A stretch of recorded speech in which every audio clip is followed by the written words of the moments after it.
Hi everyone. Today I want to talk about online petitions and e-signatures, in particular the one about the BBI initiative. But first, welcome to Think Illustrate. Thank you so much for joining us. My name is Jackie, and at Think Illustrate we use illustrations and other forms of creative media to help you understand legal and social justice issues. So back to the e-signature thing. By now I'm sure you know that you can support the BBI initiative through an online petition form. And that's pretty amazing actually. We've gotten to the point where we're using technology for civic participation. Like imagine this, you don't have to wake up at 3 or 4 a.m. to go and queue up, or you don't have random people coming to your doorstep asking for your signature. But then here's my question. At the end of the day, these signatures need to be verified by the IEBC, and I'll get into why shortly.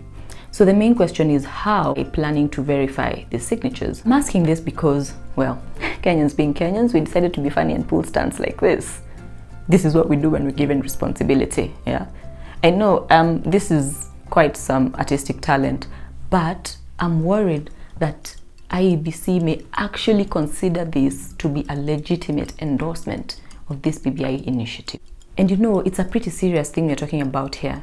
It's a proposal to amend the Constitution of Kenya, the 2010 Constitution.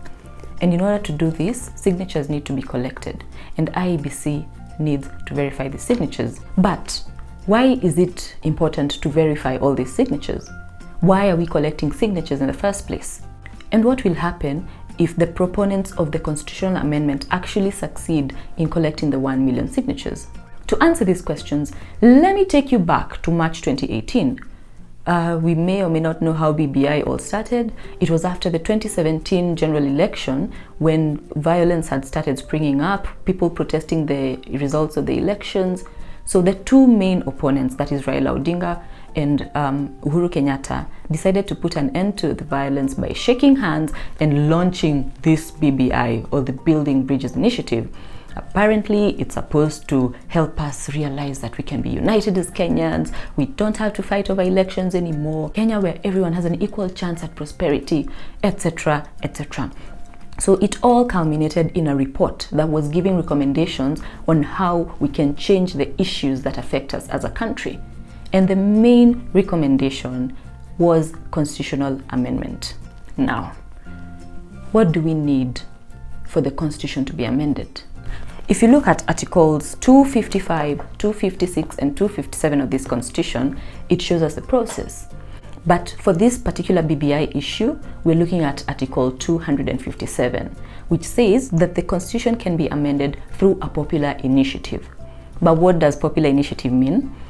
Basically, it's just like you, me, or any other citizen can decide, hey, you know what? Maybe this Constitution needs to be amended. So we put down our proposals into a draft bill, then we look for 1 million signatures. Yeah, you need the support of at least 1 million registered voters before the amendment process can start. So that's what Raila, Uhuru, and the steering committee of the BBI have done. They drafted a constitutional amendment bill, and before it can go be debated in Parliament, it needs to have at least 1 million registered voters supporting the initiative. And they do this by signing an endorsement. And here's where the problem comes in. For the first time, we're using an online e-signature platform to collect petitions on such a grave issue, constitutional amendment. Let's have a look at what the form looks like. As you can see, it's asking you for all your personal information, from your full name to your ID number, your phone number, your email address, to which polling station you're registered at. And the reason they're asking this is because the requirement under Article 257 is that at least 1 million registered voters must support an initiative to amend the Constitution. At the very bottom of the form is a space where you put your signature. And that is where my question comes in, the big question of the day. What counts as a valid endorsement? The short answer is nobody actually knows. So before you decide to draw funny cartoons on that signature part of the form, please first hear me out, okay? Thank you. First problem is this. We don't have a law telling IEBC how to verify signatures for a constitutional amendment. Like they basically have a blank check. IEBC can decide that, okay, that's a valid signature. According to the Constitution, IEBC's only duty is to make sure that the people endorsing the initiative are registered voters, and they must be 1 million in number at the minimum. Now, sometime last year during the Pungua Mzigo referendum, you remember that Third Way Alliance had proposed to amend the constitution to reduce the burden on taxpayers from like all the offices we have and all the salaries we have to pay, etc.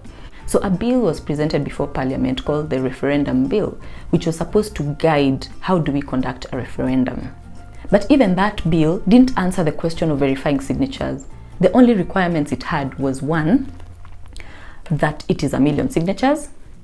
2, these signatures are from registered voters. 3, no more than 1/3 of those signatures can come from the same county. And 4, at least 24 counties must be represented in those signatures. So you see, there's still nothing saying how do we say this signature is valid or it's not valid. So I decided to check the Black's Law Dictionary for the definition of a signature. For those who don't know, Black's Law Dictionary is like the linguistic Bible for lawyers. That's where we get definitions of all this stuff you hear lawyers talking about, like amicus curiae, etc. Even the Black's Law Dictionary is quite vague in its definition of a signature. It says, whatever mark, symbol, or device one may choose to employ as a representative of himself is sufficient. The name or mark of a person written by that person at his or her direction. Any name, word, or mark used with the intention to authenticate a writing constitutes a signature.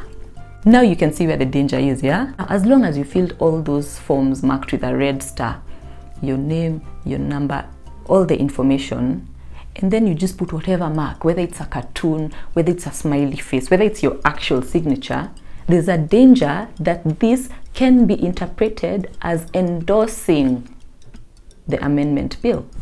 Finally, my people, if they actually succeed in collecting 1 million signatures, man, we are on our way to a very expensive affair. IEBC has estimated that a constitutional referendum is going to cost at least 14 billion Kenya shillings. We all know the struggles we have as a country, man. We all know how much we've struggled with COVID. I'm sure we all have some ideas of better uses to put that 14 billion to, right? But even before we look at the expense of it all, look at the steps that we'll have to go through before we can get to a referendum. This signature collection drive is going on for a week. So after that week is over, the proposers of this amendment are going to submit the signatures to IEBC for verification. IEBC will then have 3 months to verify the signatures and then present them to the county assemblies so that the county assemblies can vote on them, all 47 counties.